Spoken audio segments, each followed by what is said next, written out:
Ultra Stamp is bad. It's constantly way too vulnerable, and just like Reef Slider, it's very likely to get you killed. End of discussion.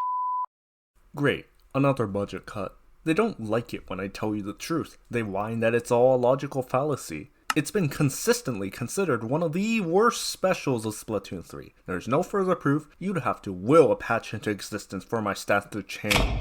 Whoa.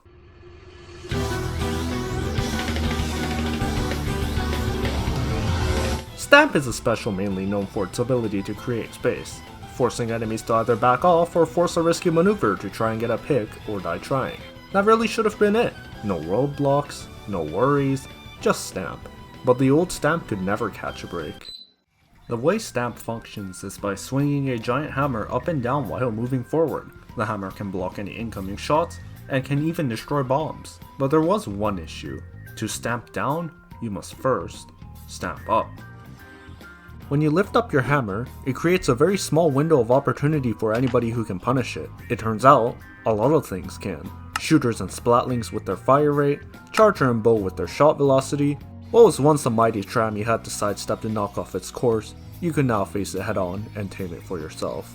And some other times, Tana or Roller could just kill you through the stamp because the hitbox reaches farther than the stamp!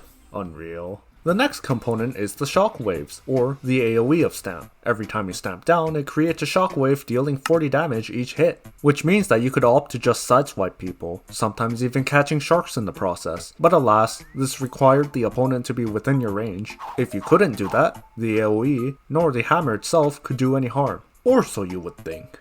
So what if we swim up with the Stamp, catch people off guard? Oh, never mind.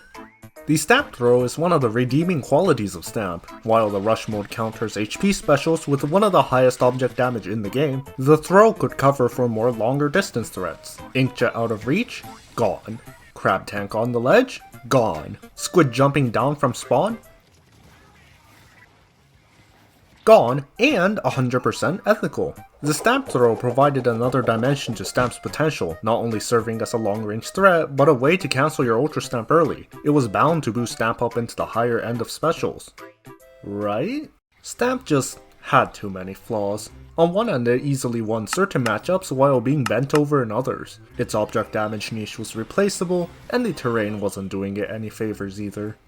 So is that it? Stamp, despite its many buffs, will remain in its appalling state? Well, let's see what Nintendo did to fix this upsetting sight. First, its damage to Crab Tank was increased. This was strange, but prominent change during the peak of the Crab meta. Unfortunately, this did nothing to improve Stamp's viability. Then they increased the shockwave radius and improved the maneuverability of the Stamp. These were nice changes. It made the Rush mode better. The problem was, they made Rush mode better. Stamp would now win in matchups it already won in more consistently and continue to lose to what beat it before, high velocity projectiles. And the latest balance change? They nerfed Stamp's duration. What? Although already ranking amongst the worst specials in high level, Stamp was nerfed in favor of the casuals and was left to rot. Not even the main weapons could save it. Out of the 8 kits the Stamp was present in, you know which one saw genuine use in top level? 1! And for f***'s sake, it was only because the main weapon was just that good at its job. Okay, now production is threatening to cut the show entirely. Freedom of expression? Have you ever heard of it? What? You want me to talk about something? Let me see. Game balance.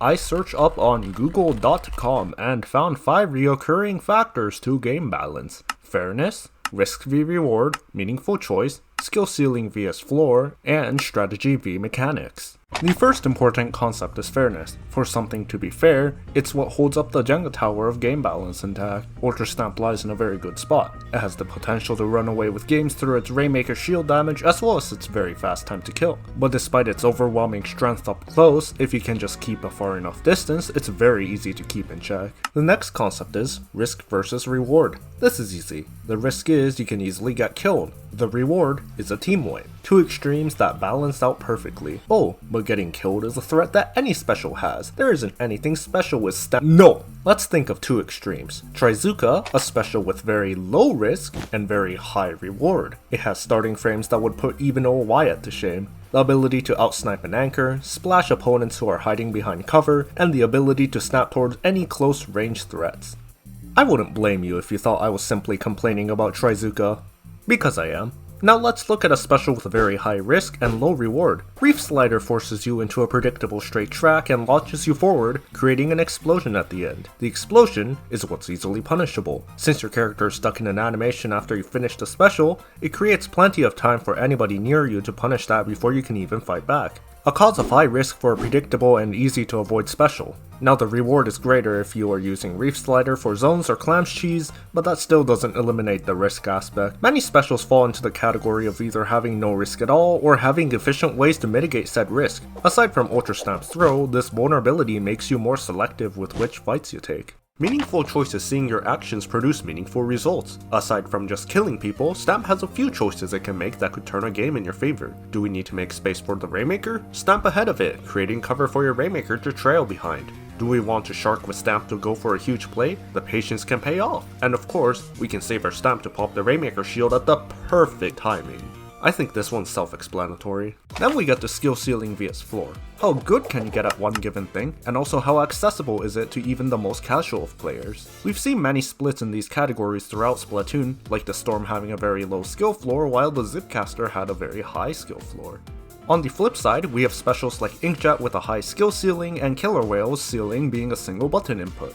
Stamp manages to have both low skill floor and a high skill ceiling. The rush mode is perfect for less experienced players. You hold down, stamp forward, and make space for free. It couldn't be simpler than that. But then if you start considering timing for when it's safe, knowing when to halt your stamp and go for a swing instead, knowing when to go for a throw, it becomes a lot to manage. All compounding with how vulnerable you are when using Stamp, you're essentially a glass cannon, so use that power wisely. And alas, we arrive at strategy v mechanics. Is what you're doing reliant on planning a crime board of actions to execute? Or does it rely purely on your reaction time and proficiency with inputs? From the outside it just looks like you're a brain-dead, run in a straight line SCU sploosh player's wet dream, which it is, but when you consider how many options there are to deal with Stamp, making it work takes a little more than just dumb luck. It requires the planning of how to utilize your Stamp, as well as the small inputs needed to execute it. It definitely isn't as deep as what specials could be, but it's way more than what meets the eye.